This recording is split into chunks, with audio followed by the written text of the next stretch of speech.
नमस्कार, स्वागत आहे सर्वांचं बीइंग वुमन टॉक्सच्या आजच्या एपिसोडमध्ये. आज आपण भेटणार आहे एका मुलीला जिने 14व्या वर्षी तिचा बिझनेस स्टार्ट केला आहे. तिचं नाव आहे गार्गी आणि तिच्या या बिझनेसमध्ये तिच्या आईने तिला फुल सपोर्ट केलेला आहे. तर आज आपण भेटणार आहे राजश्री भुजबळ आणि गार्गी भुजबळ या दोघींना, आणि त्या दोघी पार्टनर आहेत एकमेकींच्या. हे तर अजूनही महत्वाचं आहे नाही का, आई आणि मुलगी पार्टनर. तर आपण आणि यांचा बिझनेस काय आहे, आपण एखाद्याला गिफ्ट दिलं आणि त्याला खूप आवडलं तर आपल्याला खूप आनंद होतो, किंवा आपल्याला कोणी गिफ्ट दिलं तरी आपल्याला किती आनंद होतो आणि ते गिफ्ट आवडलेलं असतं. तर तोच बिझनेस या दोघी जणी करतात. खूप छान छान प्रकारच्या गिफ्ट तयार करतात. तर आता आपण त्यांचा बिझनेस सुरू कसा झाला, त्यांनी काय काय केलं त्या बिझनेस सुरू करण्यासाठी, कसा सुरू झाला हे तर महत्वाचंच आहे. ते तर त्या सांगतीलच दोघे जणी. खूपच छान स्टोरी आहे त्याची. तर राजश्री आणि गार्गी, तुमच्या दोघींचं खूप स्वागत आहे आजच्या एपिसोडमध्ये. आणि आजच्या एपिसोडमध्ये खूप वेगवेगळी माहिती लोकांना मिळणार आहे, हे मला नक्कीच माहिती आहे. तर तुमचं स्टुडिओचं नाव आर्टिस्टा स्टुडिओ, आणि वेगवेगळ्या प्रकारचे आर्टिफॅक्ट्स त्या तयार करतात. तर स्टुडिओचं नाव आर्टिस्टा हे नक्की सगळ्यांनी लक्षात ठेवा. आणि प्रभात रोडला त्यांचा स्टुडिओ आहे. तर हा स्टुडिओ चालू करायची आयडिया कशी सुचली तुम्हाला दोघींना? त्याची खरं तर खूप गमतीशीर गोष्ट आहे. मी 9वीत होते आणि मी क्लासला जात होते, तर तेव्हा मी सायकलवर क्लासला जायचे. तर मी असंच एकदा गमती म्हटलं ठीक आहे, सायकलला लॉक नाही लावलं तरी सायकल सुरक्षितच राहील असं, आणि मी गेले आणि माझी सायकल चोरीला गेली. त्याच्यामुळे मी तेव्हा पण मी अशी होते की काय हरकत नाही, आई आहे ती नवीन ठेवते. आणि मग आईने अगदीच एका इंडियन मॉम सारखा स्टँड घेतला की आता काही झालं तरी मी तुला सायकल घेणार नाही नवीन, नाही मी तुला पैसे देणार आहे. आणि मग तेव्हा तिने असं एकदम स्ट्रॉंगली स्टँड घेतला आणि म्हटली तुला कसं जायचंय तसं जा, रांगत जा, चालत जा, कशी जा, मी काही तुला नवीन सायकल घेणार नाही आणि नाही रिक्षाने जायचे याचे पैसे देणार. मग मला असं झालं की आता काय करायचं, बरं चालत जायचं म्हटलं तर ते इतकंही जवळ नक्कीच नाहीये. मग मी म्हटलं ठीक आहे, आपण कोणाला तरी विचारू, कोणाकडनं तरी हेल्प घेऊ. पण तसं काही कोणी हेल्प नाही केली विशेष. मग मी म्हटलं की ठीक आहे, आता आपल्याकडे जे आहे त्याच्यातनं आपण जरा पैसे कमवू आणि मग नवीन सायकल विकत घेऊ. त्याच्यामुळे मग त्या एक 4-6 महिन्यांच्या पिरियड मध्ये मला जे ड्रॉइंग करता येत होते किंवा कोणाला तरी हेल्प करून त्यांचं लोगो डिझायनिंग मध्ये किंवा, कारण तेव्हा मला आर्ट मध्येच आवड होती आणि मला तो एकच सोर्स दिसत होता. तर मग मी माझे पेंटिंग्स करून असं वगैरे करून पैसे जमवले आणि सायकल विकत घेतली. आणि मग त्याच्यानंतर 1-2-3 आठवड्यानंतर मला असं रिअलाइज झालं की मी आईला म्हटलं ही प्रोसेस मी खूप एन्जॉय केली. म्हणजे विकायचं म्हणून नाही किंवा पैसे म्हणून नाही, पण मला हे करायला खूप आवडतंय. ही सगळी जी प्रोसेस आहे की त्यांच्याकडनं माहिती करून घ्या किंवा त्यांना कसं हवंय, किंवा त्यांना गिफ्ट हवंय, तर मग त्यांना ते गिफ्ट बघितल्यावर त्यांच्या चेहऱ्यावरचा आनंद तो खूप जास्ती मौल्यवान आहे माझ्यासाठी. म्हणजे पैसे हा तर तेव्हा माझ्या डोक्यात विषयच नव्हता. म्हणजे मी विसरून गेले होते की आपण हे पैशासाठी करतोय असं.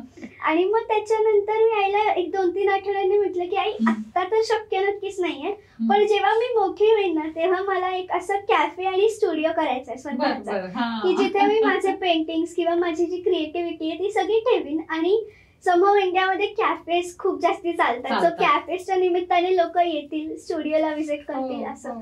आणि मग तेव्हा आईने खरंच खूप छान रोल प्ले केला की ती म्हटली तेव्हा सुरू करण्यापेक्षा आताच सुरू असा बिझनेस तुमचा सुरू झाला. सो बेसिकली तिने जसं सांगितलं तसं मी सिंगल पेरेंट आहे.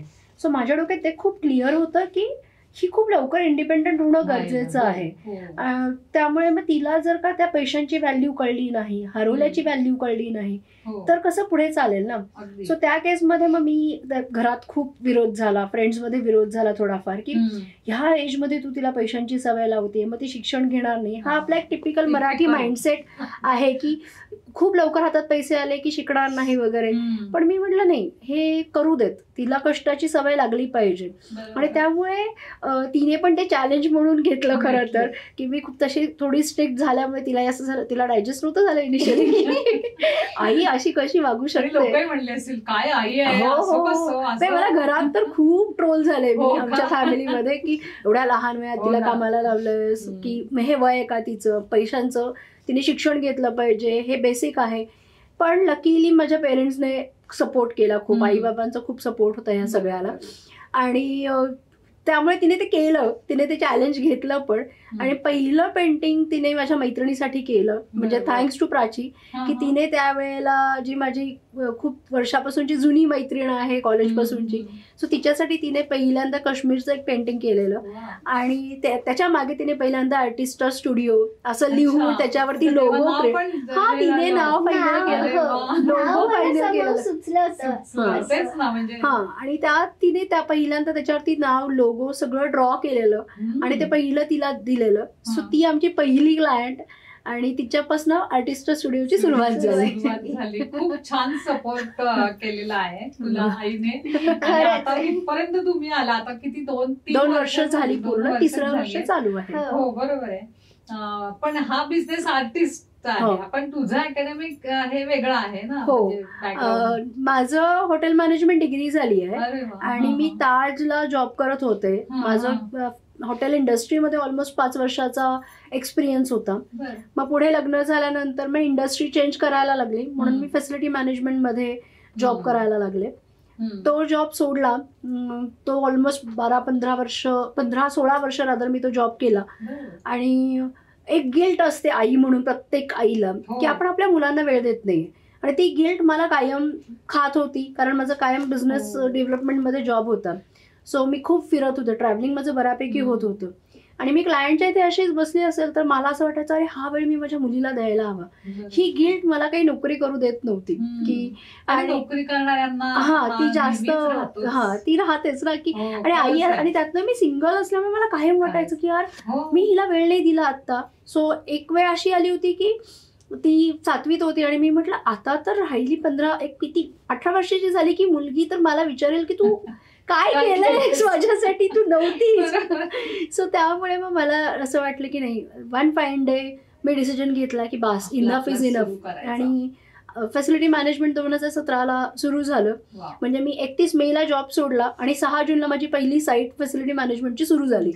सो माझे पार्टनर्स तेव्हाचे जे आहेत त्यांच्याबरोबर काम सुरू पण झालं. तो गेली 9 वर्ष झाले फॅसिलिटी मॅनेजमेंटचा बिझनेस पॅन इंडिया चाललाय. सायमल्टेनियसली तो बिझनेस चालू आहे, बिझनेस डेव्हलपमेंट चालू आहे इकडे. हा बिझनेस सुरू झाला. तुमच्या बिझनेसचं स्वरूप कसं आहे, म्हणजे हा बिझनेस आपला कन्सेप्ट तर मगाशीच क्लिअर झालेली आहे की सायकल चोरीला गेल्यानंतर हे असं बिझनेस सुरू होतो.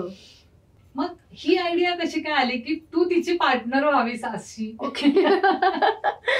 ऍक्च्युली असं झालं ना की तिच्या नावाने मला बिझनेस लिगली चालू करता येत नव्हता. आणि माझ्या डोक्यात एक क्लिअर होतं की जर काही करायचं असेल तर मग ते टाइमपास किंवा just for the sake of for the hobby असं नाही करायचं. ते हॉबी म्हणून नाही झालं पाहिजे, त्याला काहीतरी मूर्त स्वरूप असायला हवं. सो 20 मे 2023ला आम्ही हा प्रॉपर बिझनेस रजिस्टर केला, करंट अकाउंट ओपन झालं. आणि मग तेव्हा असं झालं की ती लिगली होऊ शकत नाही म्हणून माझ्या नावाने प्रोप्रायटरशिप आता सध्या चालू आहे. पण ती डिझायनिंग आणि प्रोडक्शन वाली आहे आणि मी बिझनेस डेव्हलपमेंटची आहे. छान कॉम्बिनेशन झालेलं आहे आणि छान आहे. तर बऱ्याचदा आमची कधी कधी तारांबळी उडते, कारण की असं होतं की मी आर्टिस्ट असल्यामुळे माझं असं असतं की बारीक काम करायचं, मग त्याला खूप वेळ घ्यायचा, मग नीट करायचं. आणि ती सेल्स पर्सन असल्यामुळे तिचं असं असं की तुला जमत नाही तर आपण 4 लोकांना सांगू, वेळ द्यायचं. आणि मी असे की नाही, हे मीच करणार, हे माझ्याच झालं पाहिजे. सो असं होतं आमचे गमतीदार असे इनपुट्स वेगवेगळे. पण आमच्याकडे ब्रेनस्टॉर्मिंग खूप होतं. म्हणजे एक्झाम्पल आता सपोज कोणी आमच्याकडे आलं तर आम्ही आधी त्यांच्याकडनं समजून घेतो. सो आमची टॅगलाईन पण आहे की we craft smile. So it's not like we make you smile, we craft smile. तुमच्या स्माइलच्या वरती आम्ही काम करतोय. So that is a tagline. तर आमचं असं होतं की आम्हाला कोणी सांगितलं की मला ना माझ्या मुलासाठी काहीतरी छान गिफ्ट बनवायचंय, तर त्याचा आम्ही ना स्टडी करतो की त्या मुलाला काय आवडतं. आता त्याला फुटबॉल आवडत असेल तर मग त्याच्यातला त्याचा कुठला आवडता प्लेअर आहे त्याच्या हिशोबाने मग आम्ही त्याचं गिफ्ट तयार करतो. सो त्या डिटेलमध्ये आम्ही त्याचं थोडंसं नेचर, त्या माणसाचं, अशा पद्धतीने आम्ही गिफ्ट तयार करतो. मग तिथे आमचं ब्रेनस्टॉर्मिंग होतं खूप सारं, कसं करूयात, काय करायचंय. आणि मग बऱ्याच वेळेला वादही होतात. आणि इथे ऍडव्हान्टेज कसं आहे की मदर डॉटर असल्यामुळे ते जर बिझनेस पार्टनर्स म्हणून नाही कोपअप झालं तर ते इथे कोपअप होतं, असं ते चालू असतं मायनस प्लस. आणि मला बेनिफिट हा आहे की आई असल्यामुळे शेवटी माझा जो आहे तो आईचा भेटो मला वापरता येतो. राईट. आर्टिस्ट लोकांना ना एक थोडासा काय म्हणतात ना, त्यांना उपजतच असतं मूड किंवा त्यांच्या तो. पण मी बिझनेस डेव्हलपमेंट सेन्स आणि तिचा एज पण तसं आहे. त्यामुळे लकीली माझा जो मामा आहे म्हणजे आईचा भाऊ तो पण आर्टिस्ट आहे. सो आईने त्याला खूपच लहानपणापासून बघितलंय आणि म्हणजे आईने त्याला सगळं करताना बघितलंय. सो आईला ते थोडंसं माहितीये की असे असतात किंवा ते तिचं फर्स्ट हँड एक्सपिरियन्स आहे. म्हणजे माझा चुलत भाऊ आहे, तो आता सॅन फ्रान्सिस्कोला असतो. So he is well non artist, Suhas Bhujbal. So तो तिथे पूर्ण पेंटिंग्स करतो आणि गॅलरीज मध्ये मोठी मोठी पेंटिंग्स त्याची विकली जातात. सो गुगलवरती पण सर्च केलं तर त्याची इन्फॉर्मेशन मिळेल. सो मी त्याला ना त्याच्याबरोबर मी काम केलंय प्रॅक्टिकली. मी त्याची लेबरर, पेड लेबरर नसताना मी त्याची मॉडेल होते, मी त्याची लेबरर होते. मी त्याच्याबरोबर सगळ्या ठिकाणी एक्झिबिशन्सला जात होते कॅरी करायला त्याची पेंटिंग्स. आणि सगळी बॅकग्राऊंड माहितीये आणि त्यामुळे ना त्याचं सगळा पसारा नंतर आवरणं. आणि मग एक इरेझरच्या ऐवजी त्याच्याकडे 10 इरेझर्स मला सापडणार, हे सगळं माझं लहानपण त्याच्यात गेलंय.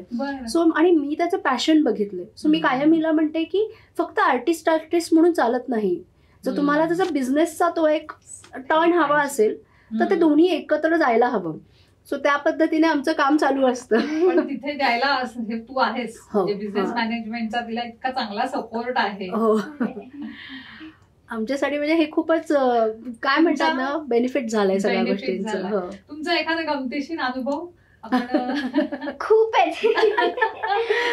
आहेत. म्हणजे एक आईच्या मैत्रिणीची मुलगी आहे, माझ्याच वयाची असेल, तर ती ना खूप रेग्युलरली स्टुडिओला येत होती आणि ती सारखी विचारायची की मग ही फुलं कशी प्रिझर्व करतात किंवा हे कसं करतात किंवा मग तुम्ही कसं ज्वेलरी करता.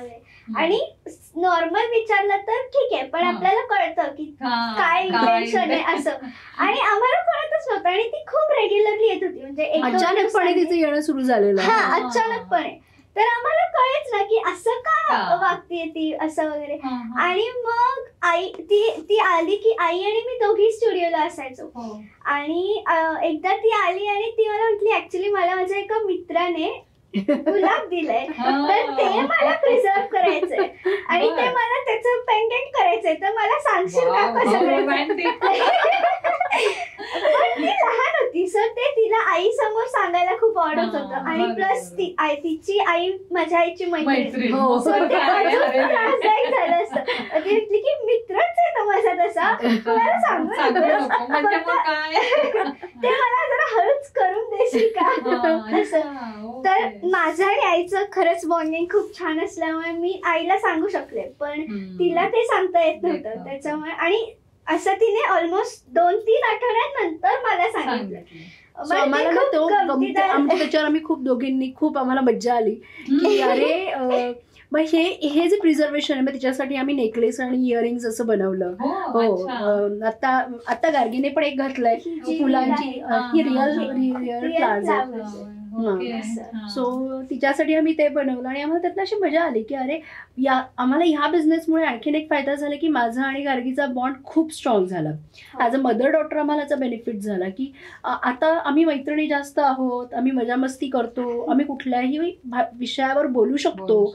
तर तिला असं काही होत नाही की अरे मी हे आईला कसं सांगू. तर आम्हाला बिझनेसमुळे हा एक बेनिफिट झाला की म्हणजे यंग जनरेशनला काय पाहिजे हे पण तुला समजलं. हे कधीच समजलं नसतं, कारण तिने येऊन जर नसतं सांगितलं तर तुला समजलं. आणि त्याच्यामुळे पुढे गार्गीच्या कॉलेजमध्ये बिझनेस आम्हाला आपल्याला मिळाला. म्हणजे आता तिच्या कॉलेजमध्ये एक एक्झिबिशन केलं, त्याच्यामध्ये आम्ही जेव्हा हे सांगितलं तसं खूप साऱ्या जणींनी काय काय तिला ऑर्डर्स दिल्या की आम्हाला हे हवंय, आम्हाला ते हवंय. सो त्याचा आम्हाला एक बिझनेस ऑपॉर्च्युनिटी मिळाली. त्याच्या एक हे वेगळा काय म्हणतात त्याला पाथ मिळाला. कारण बाकी पेंटिंग आहे हे पण हे एकदमच वेगळं आहे. तसंच आम्ही पेट्सचे केस जे आहेत ते पण आम्ही प्रिझर्व केले. त्याचे पेंडंट्स बऱ्याचशा लेडीज वापरतात, किंवा लहान मुलाचा पहिला दात जो आपण फेरीला देतो तो प्रिझर्व करून त्याचं लॉकेट बनवलं आहे. सो असं वेगवेगळं मग प्रिझर्वेशन मध्ये खूप काम केलंय. अच्छा, व्हेरी गुड. आणि आता कोणी करत नाही, म्हणजे मी पण पहिल्यांदाच किंवा हाताचा आता मी म्हणजे आता लहान मुलांचं फर्स्ट बेबी जे आहे त्याचं फर्स्ट बॉर्न झाल्यानंतर त्याची जी नाळ आहे जी आपण कट करून आपल्याला मिळते ती, त्याच्यानंतर त्याचे पहिले फुटप्रिंट्स त्याचं सगळं टेस्टिंग, फर्स्ट बेबीचं जेव्हा आपण प्रेग्नेंट आहोत याचं जे टेस्टर आहे त्याचं सगळ्याचं प्रिझर्वेशन पण आम्ही केलंय. आता आम्हाला ऍक्च्युली हे सांगायला खूप आवडेल की आता आमच्याकडे एक क्लायंट आले होते, त्यांचे आजोबा पंजोबा वर्ल्ड मध्ये होते आत्ताच्या. तर त्यांना जे मिळालेलं पदक आहे किंवा त्यांचं जे मेडल आहे ते सगळं आम्ही प्रिझर्व केलं. किंवा त्यांना जे लेटर मिळालं होतं मग वरती त्यांचं टॅगलाईन जे आर्मीचं आहे ते. सो हे खरंच खूप जास्ती म्हणजे त्यांचा असा चष्मा आणि मग त्यांचं लेटर, त्यांचं सर्व्हिस लेटर, त्यांचं कार्ड असतं सर्व्हिस कार्ड आणि पेंडंट असं ते त्यांचं चक्र, हे सगळं आम्ही प्रिझर्व केलं. ती आठवणी त्यांना कायमच्या राहतील. असं कोणाच्याही डोक्यात येत नसेल की असं काहीतरी आपण प्रिझर्व करूया आणि ते करूया. आता तुमच्या म्हणजे हे तर तुमच्याकडे असे क्लायंट वॉकिंग तर आहेत, पण एक्झिबिशन मध्ये पण आपण करतो. तर एक्झिबिशनचा पण काय फायदा होतो म्हणजे तुम्हाला झाला आतापर्यंत? आम्ही एक साधारण 30 ते 40 एक्झिबिशन्स केली आहेत आणि एक्झिबिशन्स मध्ये ना अवेअरनेस क्रिएट होतो. लोक आम्हाला तिथे काउंटरवरती खूप अप्रिशिएट करतात. आणि माझ्यासाठी एक्झिबिशन सेक्टर खूप वेगळं होतं, कारण मी कॉर्पोरेट वर्ल्ड मध्ये काम करणारी मुलगी आणि मग एक्झिबिशन्स मध्ये तो एक वेगळा सेक्टर आहे ऑल टुगेदर. काउंटर सेल असतो, तिथे वेगळं बोलायला लागतं, तिथलं सेल्स पिच वेगळं आहे आणि त्यामध्ये ते खूप शिकण्यासारखं होतं. म्हणजे पहिलं एक्झिबिशन आम्ही दे आसराचं केलेलं कर्वे शिक्षण संस्थेमध्ये, तेव्हा आम्हाला अनुभव आला की आपल्याला कसं डिस्प्ले करायचं आहे, काय करायचं. ह्याच्यामध्ये खूप जणांची मदत झाली. दे आसराची मदत झाली, परत MCCI ची मदत झाली या सगळ्यामध्ये. सो आम्ही रोज शिकतोय की काय काय अजून करता येईल. सो आम्ही एक तोट कायम ठेवलाय की शिकत राहायचं, कोणाचं वेगळं दिसलं तर आपण ते करत राहायचं. आणि त्यातून आम्हाला फ्रेंड्स पण झाले, एक्झिबिशन मध्ये कनेक्ट मिळाले, फ्रेंड्स मिळाले. आमच्याच इंडस्ट्रीमध्ये जे गिफ्टिंग मध्ये काम करताय त्यांच्याबरोबर कोलॅबरेट करता आलं. सो कोणी मंडला आर्ट करताय, ती नगरची आहे, सो आम्ही तिला विचारलं की तुला काही आली ऑर्डर तर आम्ही तुला दिली तर चालेल का. सो या पद्धतीने कोलॅबरेशन पण झालं आणि आम्हाला रेग्युलर बिझनेसही मिळायला लागला. आणि एक्झिबिशन मध्ये काम करण्याचा फायदा असतो की बऱ्याचदा एक्झिबिशन मध्ये ज्या लोकल हाऊसवाईफ आहेत त्या पार्टिसिपेट करतात. सो आम्हाला बऱ्याचदा मजा अशी येते की हाऊसवाईफ आहेत ज्यांना प्रॉपर बिझनेस करता येत नाही, सेटअप करता येत नाही, किंवा त्यांच्या अंगात कला आहे पण त्यांना ते प्रॉपर शो करता येत नाही. सो आम्हाला हा प्लॅटफॉर्म त्यांना देता येतं किंवा आमच्याकडे आता भरपूर अशा हाऊसवाईफ पण आहेत की जे त्यांचे प्रोडक्ट्स करतात पण त्यांना विकता येत नाही. त्यांना तो प्रॉपर सगळ्यांना बिझनेस किंवा वेळ नसतो. ऍक्च्युली हाऊसवाईफचा मेजर कन्सर्न काय असतो की त्यांची इच्छा खूप आहे बाहेर पडायची, पण फॅमिली रिस्पॉन्सिबिलिटीज इतक्या आहेत की त्यांना ते करता येत नाही. सो आम्ही त्यांना म्हणतो ओके ठीक आहे मी करणार आहे एक्झिबिशन, सो मी एक्झिबिशनचे चार्जेस मी भरते आणि त्यांचे प्रोडक्ट्स आहेत ते मी माझ्या स्टॉलवरती ठेवते आणि त्या पद्धतीने आम्ही ते विन विन सिच्युएशन असते. सो त्यांना केवढा सपोर्ट देताय. हो, म्हणजे त्यांच्या वस्तू लोकांपर्यंत पोहोचतात. उद्या समजा मला एक वस्तू आवडली तर माझ्या 10 ऑर्डर त्यांना जाऊ शकतात. म्हणजे तुम्ही चांगलाच सपोर्ट त्यांना देता. आम्ही म्हणजे मला असं वाटतं ना की आपण नेहमी म्हणतो की बाई बाईला मदत करत नाही, पण मला असं वाटतं की आपण करायला हवं, कारण ती जी वुमन पॉवर आहे ना ती खूप स्ट्रॉंग आहे. कारण मला असं वाटतं की लेडीज काहीही करू शकतात. बायकांनी ठरवलं तर त्या जग जिंकतात आणि त्यांनी जिंकलंय. सो हे खूप इम्पॉर्टंट आहे असं. आणि त्यातनं त्यांना इतक्या कला आहेत बायकांकडे ना, निसर्गतः कला दिली आहे, आहेच आहे आपल्याकडे. आपण मेहंदी काढतो, रांगोळी काढतो, इतक्या गोष्टी करतो. फक्त प्लॅटफॉर्म नाहीये किंवा वेळ नाहीये फॅमिली रिस्पॉन्सिबिलिटीजमुळे.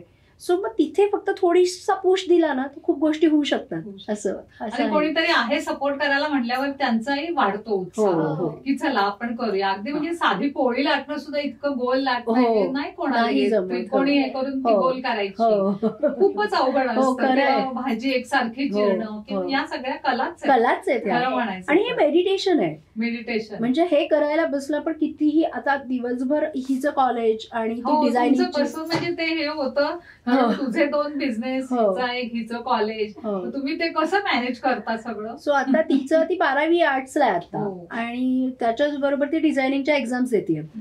सो त्याची प्रिपरेशन चालूच आहे. सो दिवसभर आम्ही आमच्या कामांमध्ये बिझी असतो.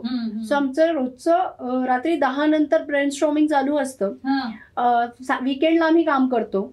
आमची ही कामं स्टुडिओला चालतात आणि मग आम्ही रात्री म्हणजे आमचं ऑफिस आवर्स रात्री 10 ते टिल काम संपेपर्यंत असं आमचं वर्किंग आवर्स आहे. सो आम्हाला झोप अशी कधीतरी असं वाटतं की फक्त झोपण्यासाठी आपण फिरायला जाऊयात, फक्त जाऊन झोपायचं. पण आम्ही एन्जॉय करतो ते काम. सो आमचं आर्टिस्टाचं वर्किंग आवर्स रात्री 10 पासून सुरू होतात आणि तोपर्यंत तुम्ही मार्केटिंग मधून जे काय ती विचार करते त्याच्यावर तुम्ही दोघी ब्रेन स्टॉर्मिंग करता. आणि मग दोघींचे इनपुट्स कसे असतात म्हणजे त्याच्यात मध्ये तू काय सांगतेस आणि तू त्याच्यामध्ये काय सांगतेस? मी मगाशी म्हटलं मगाशी आपलं थोडंसं झालं. मी मगाशी म्हटलं की मी आर्टिस्ट आहे आणि ती सेल्स पर्सन आहे. त्याच्यामुळे मग असं असतं, तर सपोज एखादा प्रॉडक्ट करायचं असेल तर मी अशी असते की मग आपण एक लेअर टाकू, मग दुसरा टाकू, मग तो सुकू देत, मग तिसरा टाकू.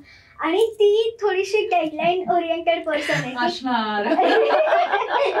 आणि मग तिथे आमचं खूप असं होतं की मी खूप ऍडमेंट होतं की नाही हे असं म्हणजे असंच झालं पाहिजे. आणि समहाव पण तिचं तो पॉइंट ऑफ व्ह्यू खरंच बरोबर असतो. कारण finally business is all about तुम्ही किती क्वालिटीचं देताय, किती कमी वेळात देताय आणि किती रिलेशन बिल्ड करून देताय. म्हणजे असा आमचा अनुभव आहे की लोकांचा तर तो एक विश्वास झालाय की हिला आयत्या वेळेला सांगितलं तरी सुद्धा ही डिलिव्हर करू शकते. सो माझे काही क्लायंट्स आहेत, त्यांना जर शनिवारी काही पाहिजे असेल तर ते गुरुवारी मला सांगतात, ऐक ना संध्याकाळी गुरुवारी 4 वाजता वगैरे त्यांचा फोन येणार आणि हे असं असं असं हवंय. सो मी म्हणते हे डिफिकल्ट आहे पण बघू करू आपण काहीतरी. आणि ते आम्ही तिथनं जी पळापळ सुरू होते ते त्या माणसाच्या हातात ऑर्डर देऊस तोपर्यंत आम्ही पळतच असतो. पण त्यानंतर जेव्हा त्यांच्या चेहऱ्यावर आम्हाला ते आनंद मिळतो आणि ते म्हणतात अरे वा हिला ऐकण्याला सांगितलं तरी ही करते आणि क्वालिटीचं काम करते. सो ती आमच्यासाठी एक पावती असते. आणि मग आमचं डिझाईन करण्यापासून तिथून सुरुवात होते. म्हणजे त्या गुरुवारी डिझाईन करून ते कसं एक्झिक्यूट करायचं, कुणाकडनं जाऊन करून घ्यायचं हे सगळं. आणि आता हळूहळू माझ्या बॉसला हे पटलंय की आपण बाहेरच्यांची पण मदत घ्यायला हवी. म्हणजे तिचं 1 वर्ष असं गेलं की ती म्हणाली नाही जे करायचं ते आपणच करायचं. पण आता लकीली तिला हे अनुभवाने आणि तिच्या एका ह्याच्यात तिला कळायला लागलंय की आपण थोडस मदत घ्यायला लागते. कारण मेन जरी तुझी कल्पना जरी असते ना तरी तुला सपोर्ट सिस्टीम तयार करायला लागेल. कारण एक माणूस सगळं नाही करू शकत. जसं आपण घरी करतो ना की नाही बाबा ह्या कामाला एक बाई आहे, पण मेन तूच करणार आहे. मला असंच पाहिजे म्हणजे असंच पाहिजे. आता सोशल मीडियाचं म्हणजे सोशल मीडिया प्लॅटफॉर्म हा आपल्यासाठी आता आहेच प्रत्येक बिझनेस वुमनसाठी. नवीन असू दे, लहान असू दे, मोठे असू दे, सगळ्यांना हा सोशल मीडियाचा प्लॅटफॉर्म. तर तुम्ही तो किती युज करता, कसा युज करता कारण यंग एज म्हणलं अगदी सगळेजणच करतात. आमचं इन्स्टा पेज आहे आर्टिस्टा स्टुडिओज नावाचं, आणि त्याचं सर्वा मॅडमकडे आहे. नाही, पण सोशल मीडियाच्या बाबतीत पण असं होतं की मी थोडीशी नवीन जनरेशनची असल्यामुळे मी आईला असं म्हणते की आपण स्टोरी टाकू, मग हायलाइट्स मध्ये सेव्ह करू वगैरे, आणि आईचं असं म्हणणं असतं ना पोस्ट. हो, आणि आमचं त्याच्यावरनं इतक्या वेळा खटके उडतात. किंवा मी अशी असते की ठीक आहे मी हे इन्स्टंट करू शकते, काही पोस्टर करायचंय किंवा दिवाळीसाठी किंवा असं, आणि आईच असतं नाही 4 तास आधी करून काही हलकंच आहे का तुला करायला. त्याच्यामुळे तारंबळ उडते आमची ह्याच्यात. पण परवाचा किस्सा असा की गणपती दुसऱ्या दिवशी आहेत आणि हिची पोस्ट रेडी नाही, आणि मी म्हटलं तुझी पोस्ट रेडी नाहीये. रात्री 12 वाजता आमचं ते लेक्चर सुरू होतं की आई म्हणून माझं लेक्चर चालू होतं, आणि ती मला शेवटी तिचं असं बोलू नकोस थांब मी करते. पण मला समोर काहीतरी माहिती असतं की मला माहितीये मला जर ह्याची पोस्ट करायची आहे तर मी अर्ध्या तास आधी जरी केलं तरी होणार आहे, कारण तिच्यासाठी थोडस हे सगळे नवीन गोष्टी आहेत, पण माझ्यासाठी इतक्या नवीन नाहीयेत. सो मला माहिती असतं की हे एलिमेंट्स ऍड केले आणि हे टेक्स्ट ऍड केलं तर माझं होणार आहे असं. पण मला ते पॅनिक असते मे बी हा एजचा आहे, आणि आपल्याकडे तेव्हा हा मीडिया नव्हता. हा मीडिया यांना एकदमच इझी आहे, गाय हात का खेळ ते इतके इझी आणि पटापट करतात ना की आपल्याला ते असं होतं. आणि मी खूप पॅनिक होते की अगं नाही सगळ्यांच्या पोस्ट येतील आणि आपली पोस्ट गेली पाहिजे, जायला पाहिजे. सो ते पर्टिक्युलरनेस आहे ना त्याच्यामुळे आमच्यात ते होतं. आणि ती रील्स बनवते आणि ती स्टोरी टाकते आणि मी म्हणते अगं पोस्ट कुठे आहेत, मग ती म्हणते अगं नाही बघत पुढे पोस्ट. म्हटलं नाही पोस्ट जास्ती आता मलाही अनुभवाने समजलंय. स्वतः अशीच करत होते, पण मी आता नाही स्वतः करत, तेवढा वेळ पण होत नाही. आणि म्हणजे सोशल मीडिया तर आहेच, पण कॉर्पोरेट गिफ्टिंग मध्ये कसं आहे तुमचं म्हणजे काम, कसा अनुभव आहे तुम्हाला कॉर्पोरेट गिफ्टिंगचा? माझे वेगळं जग खरंच ते क्षेत्र खूप वेगळं आहे.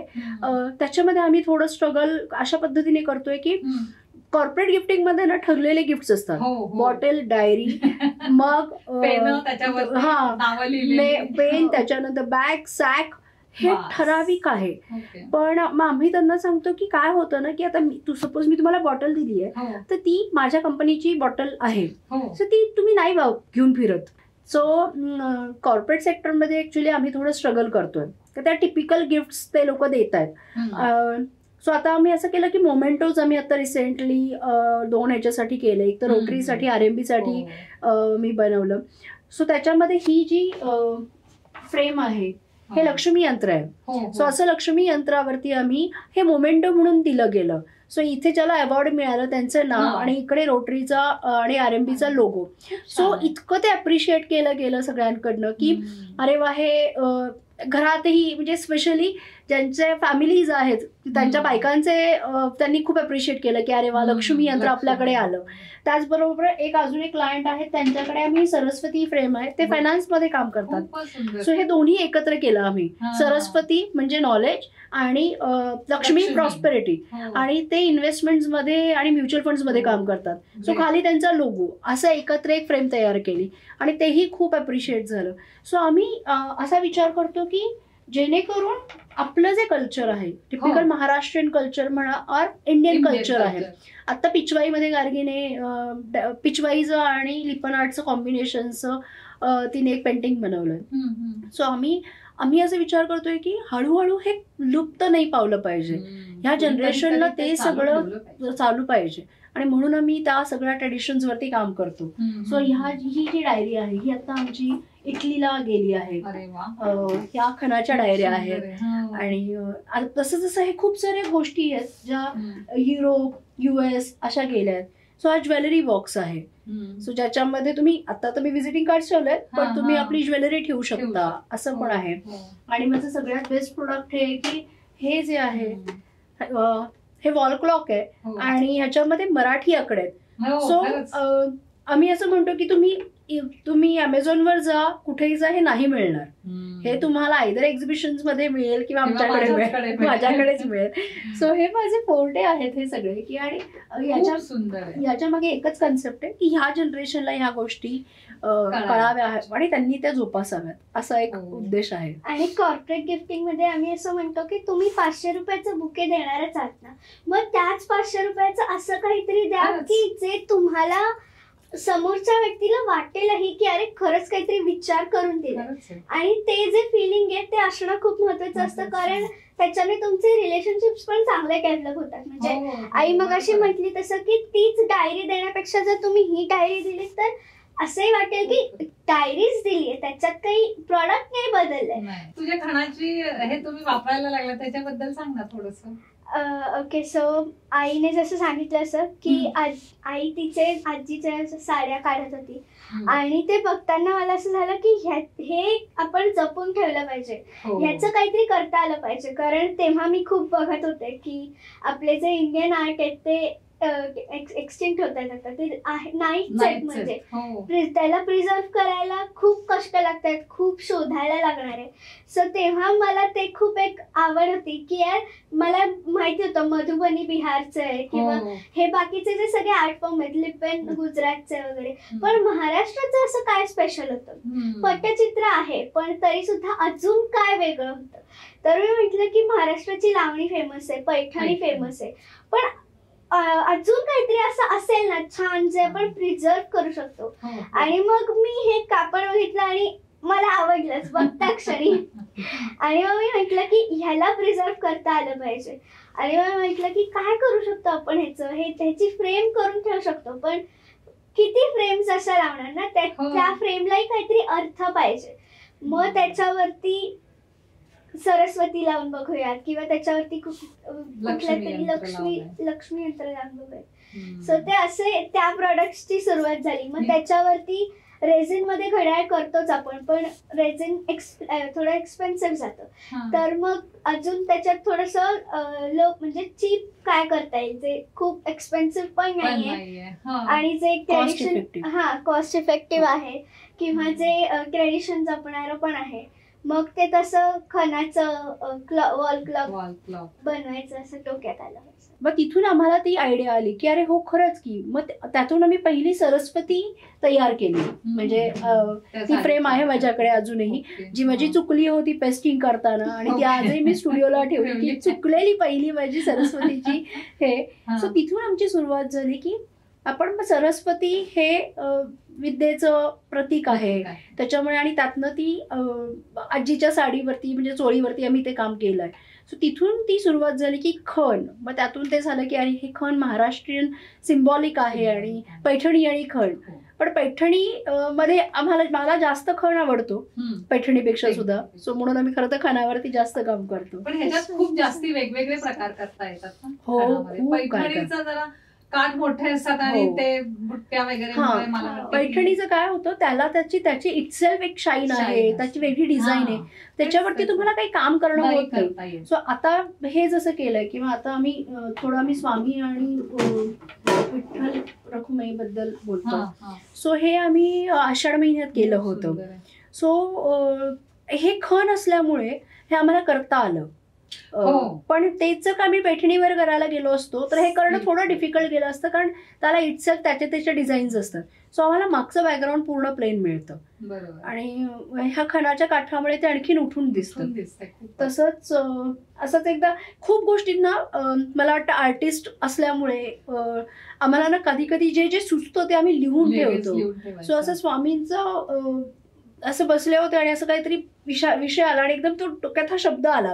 आपण नेहमी वाचत असतो, पण म्हटलं अरे याच्यावरती काहीतरी करता येऊ शकतं का आपल्याला. आणि तिथून यांचा जन्म झाला की हे प्रोडक्ट आमच्या जन्माला आलं की हा असंही करू शकतो आपण. असं ते सुरुवात झाली.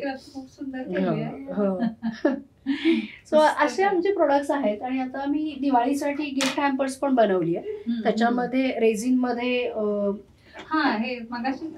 हो. सो हे नेमप्लेट आहे. सो रेझिन हे आत्ताचं नवीन ट्रेडिशन आहे. सो ऍक्च्युली रेझिन हे प्रोडक्ट आपण मॅन्युफॅक्चरिंग मध्ये खूप वापरलं जातं. पण आता हे आर्टिस्टिक रेझिन्स नवीन आली आहेत. सो 2 केमिकल्स एकत्र करून तुम्ही प्रोडक्ट बनवू शकता. सो हे आता आम्ही सी थीम केली आहे. ही नेमप्लेट आहे. सो याच्यासाठी आत्ताच हे काय म्हणतात नवीन ट्रेडिशन यांच्या जनरेशनचं आर्ट फॉर्म आहे हा. आणि याच्यामध्ये प्रिझर्वेशन खूप होतात.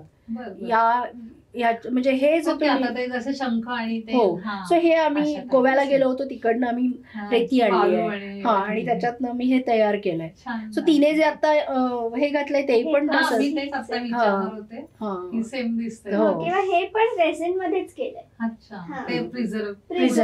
प्रिझर्वेशन मध्ये. सो असं वेगवेगळे प्रकार करतो. आणि मग मंडला, वारली पेंटिंग आणि पेंटिंग सुद्धा. आणि आहेत म्हणजे खूप आहे, अगणित आहे. हो, कारण आणि अजून जर आयडिया दिली तर अजूनही तयार होत जातील. जसे जसे तुमच्या क्लायंटची रिक्वायरमेंट असेल तसं तुम्ही करतच राहतात. ऍक्च्युली आता तुमच्याकडे असं काही अनुभव आला की बघता क्षणी ते खूप आवडलं त्या क्लायंटला आणि ते प्रॉडक्ट असं कुठलं आहे?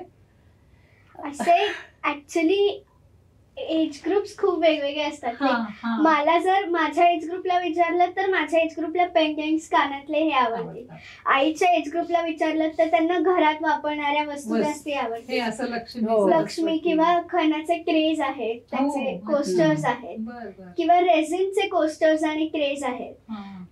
पण जर म्हाताऱ्या माणसांना विचारलं तर त्यांना ह्या फ्रेम्स जास्ती आवडतील.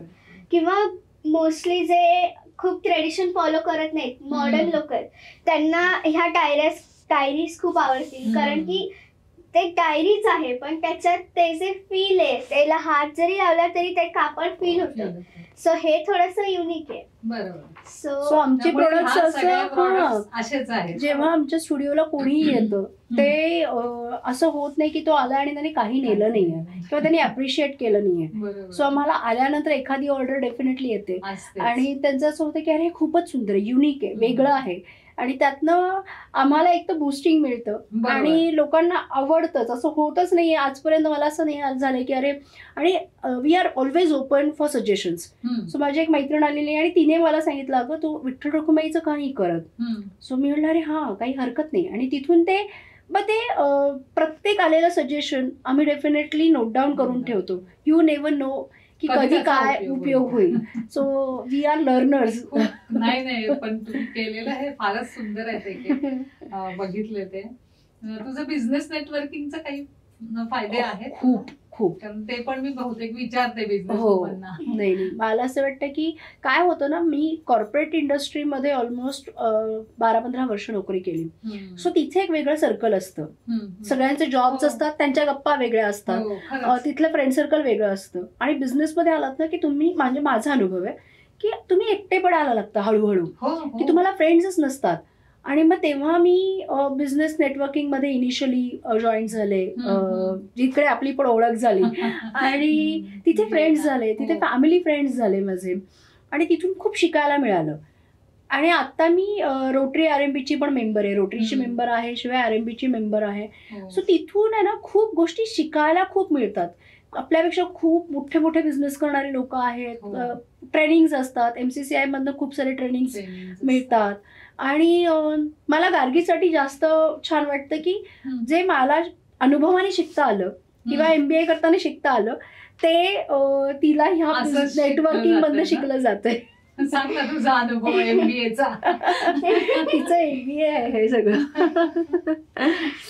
ओके. सो ऍक्च्युली आईच्या बिझनेसचे जे सगळे फ्रेंड सर्कल होते ते त्यांच्यासाठी मी त्यांच्या मुलीसारखी आहे. त्याच्यामुळे त्यांना असं वाटतं की अरे ती काहीतरी करते तर आपण तिला जरा अजून काहीतरी छान शिकवावं किंवा तिला काहीतरी जाऊन सांगावं. सो आई मध्ये एका एक्झिबिशन मध्ये असं गमतीत म्हणून गेली होती की तुझं विदाउट डिग्री MBA इथेच झालेलं आहे. कारण एवढी सगळी लोक येतात आणि सगळ्यांना असं वाटतं की अरे नाही ती लहान आहे, आपण तिला शिकवू, आपण तिला सांगू. असं कोणीच असलं की तिला काय सांगायचंय असं कोणी नसतं. सगळ्यांचं असं असतं की ती शिकतेय तर आपण तिला सांगूयात, जाऊन शिकवूयात.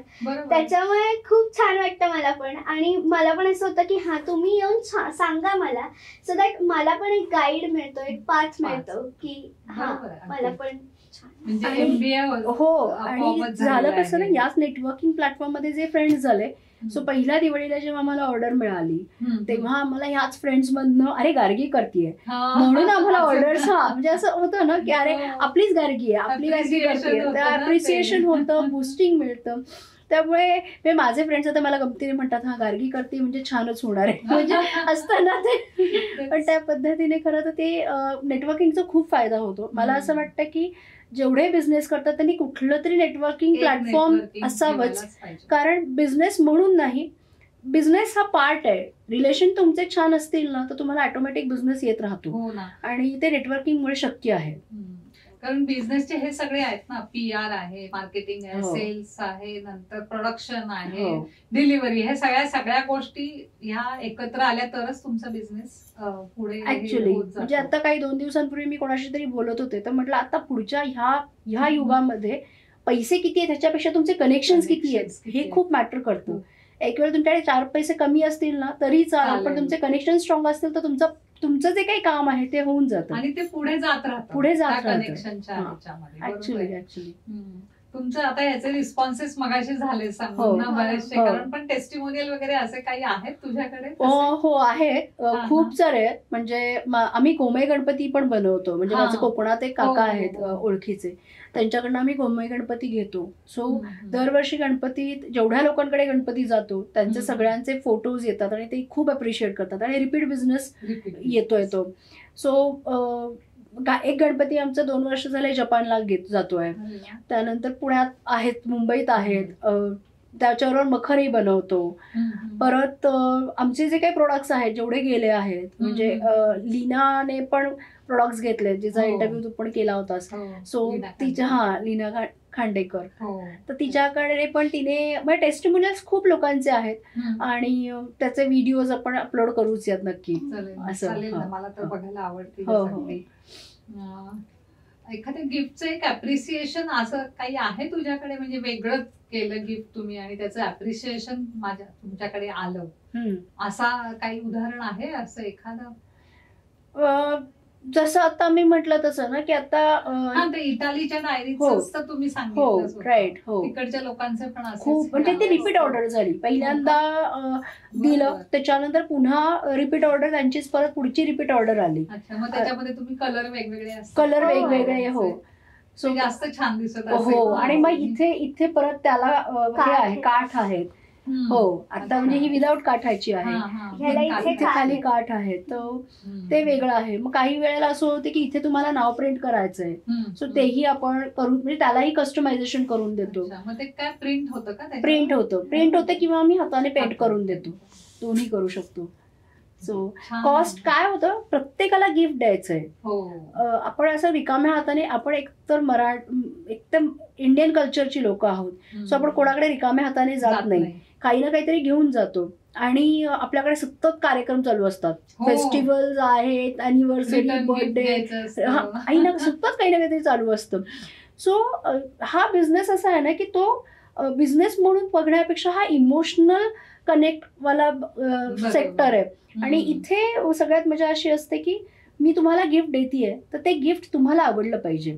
नाहीतर ते टिपिकल गोष्टींसारखं होतं की तुम्हाला मी साडी दिली आहे, ती तुम्ही कोणाला तरी देता, ती कोणी आणि परत फिरून माझ्याकडेच येते. पूर्वी हे खूप व्हायचं. आता मग ते रिटर्न गिफ्ट मध्ये पण आम्ही खूप काम करतो की मग ती लोकांना आवडतं आणि लोक ठेवून घेतात. फ्रीज मॅग्नेट्स आहे, मग इव्हिलायचे फ्रीज मॅग्नेट्स आहेत, विठ्ठल रखुमाईचे फ्रीज मॅग्नेट्स आहेत की ते लोकांना बजेटमध्ये. सो आम्ही लोकांना विचारतो की तुमचं बजेट काय आहे, मग ते 500 रुपयापासून ते 50,000 पर्यंत ही रेंज आहे, ह्याच्यामध्ये तुम्ही सांगा. आणि 10 पासून ते 5,000 पर्यंत क्वांटिटीमध्ये आपण हवं ते करू शकतो. तर आम्ही त्याला काही रिस्ट्रिक्शन्स ठेवली नाहीयेत. आणि आजपर्यंत ती सगळी गिफ्ट अप्रिशिएट झाली. म्हणजे गार्गी जेव्हा 10th ला होती तेव्हा काही मुलींनी त्यांच्या टीचर्ससाठी एक बोर्ड असं नेमप्लेट सारखं करून घेतलेलं की त्यांच्या टीचर्सच्या, म्हणजे त्या मुलींचा टीचर बरोबर फोटो आणि त्याच्या असं. सो ते पण एक टीचरसाठी एक वेगळं गिफ्ट होतं की त्यांचा ही बॅच आमची आणि ह्या बॅचने तुम्हाला गिफ्ट दिलं असं. म्हणजे त्यांच्याकडे ते कायमचं राहणार आहे. किंवा आपण आता टीचर्स डे आला आणि टीचर्स डेला आपण तेच देतो, पण त्या टीचरला आवडेल असं काहीतरी वेगळं दिलं तर मग ते टीचरला आवडेल, अशा ह्याने आम्ही ते काम करतो.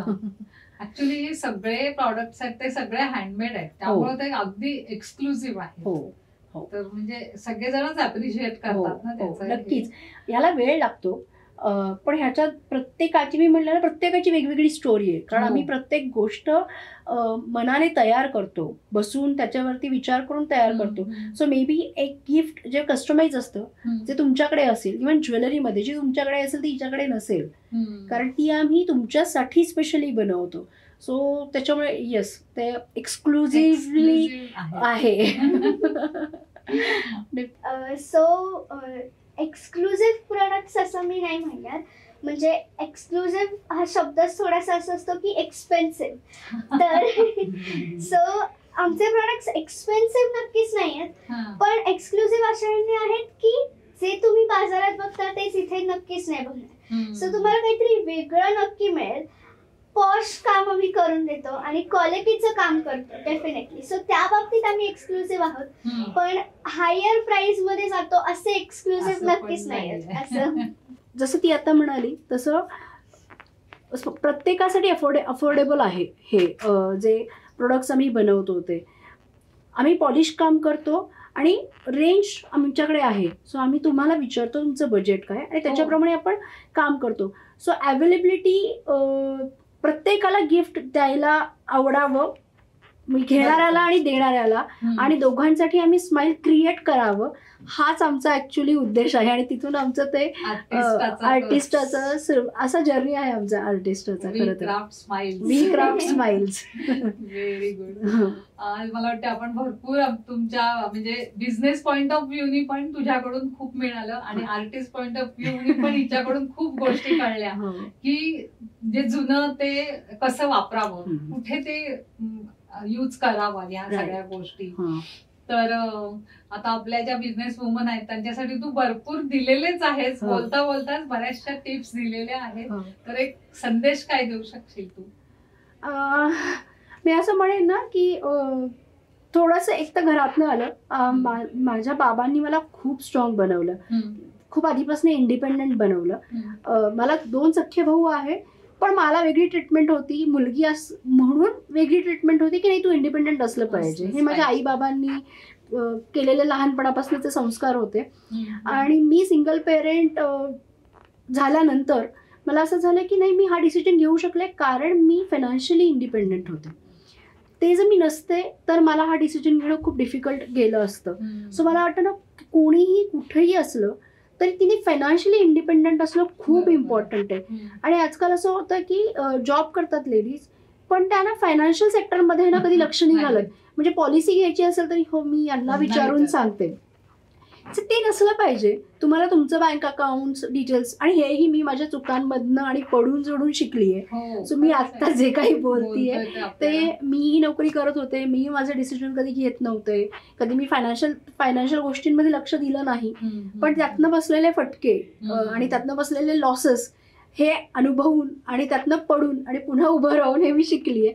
सो मला असं वाटतं की तुम्ही घरी आहात तरी काहीतरी करा स्वतःसाठी. स्वतःचं बँक बॅलन्स असायला हवा, इंडिपेंडंट व्हॉइस हवा प्रत्येकीला. बीट लहान मुलगी जरी असेल, म्हणजे जेव्हा गार्गीची सुरुवात झाली तेव्हा सगळे तेच म्हणत होते की पैसे तिच्या हातात नाही आहेत, पण तिला तिचे इन्व्हेस्टमेंट काय करायचे, तिची पिगी बँक आहे, तिला तिचं सेव्हिंग ती तिचं आत्ता करते. सो हे तुम्ही तुमच्या मुलींना आत्तापासून शिकवा. एज खरंच मॅटर नाही करत, पण ही जसं आपण स्वयंपाकाची सवय लावतो ना मुलांना मुलींना की ते कर, तसंच मला वाटतं लहानपणापासून आपण मुलींना ते इंडिपेंडेंटली फायनान्शियली इंडिपेंडंट होणं आणि इमोशनली इंडिपेंडंट होणं शिकवायला हवं. मला असं एक तर ते वाटतं. आणि दुसरं ना, एक हे जे बॉन्डिंग आहे जेनझी बद्दल आपल्या मनात एक तो हे आहे की अरे हे जेनझी असेल, हे जेनझीत असेल. पण आता हिच्याबरोबर काम करताना मला असं वाटतं की त्यांच्याकडे इन्फॉर्मेशन आहे, त्यांना खरंच जग ओपन आहे आणि जे आपल्याला सुचत नाही ते त्यांना इतकं इझी, म्हणजे जसं आता सोशल मीडिया त्यांना इतकं पटकन जमतं. फक्त कम्युनिकेशनचा एक इश्यू आहे.